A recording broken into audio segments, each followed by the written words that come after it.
નમસ્કાર મિત્રો, મારી ચેનલમાં તમારું સ્વાગત છે। ચોટીલા તાલુકાના એક ગામમાં રહેતી સગીરાને જીવાપર ગામનો યુવાન અને એક સંતાનનો પિતા બગાડી લઈ ગયો હતો। બનાવ ચોથા દિવસે યુવાન અને સગીરાના જીવાપર ગામની સીમમાં વૃક્ષની ડાળીએ દોરડા બાંધેલી હાલતમાં મૃતદેહ મળી આવ્યા હતા। મળતા પહેલા બંનેના પરિવારોએ ઝઘડો ન કરે તેવી બંને લખેલી સુસાઇડ નોટ પણ મળી આવી હતી।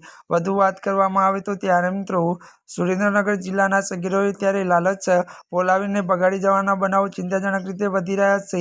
ત્યારે ચોટીલા તાલુકાના એક ગામમાં રહેતા પરિવારે 7 વર્ષ 11 માસ અને 19 દિવસની સગીરાને તારીખ 3/10ના રોજ સાંજના સમયે જીવાપર ગામે રહેતો અને એક સંતાનનો પિતા એવો પરિણીત યુવાન વિક્રમ જસુકભાઈ ત્યારે પાલેડિયા બગાડી લઈ ગયો હતો।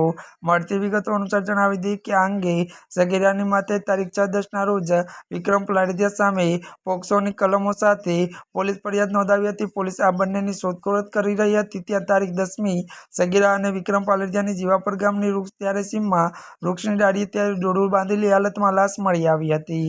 ત્યારે મિત્રો આજના માટે બસ આટલું જ। અમારી ચેનલમાં નવા હોય તો અમારી ચેનલને લાઇક, શેર અને સબસ્ક્રાઇબ કરી દેજો। ધન્યવાદ।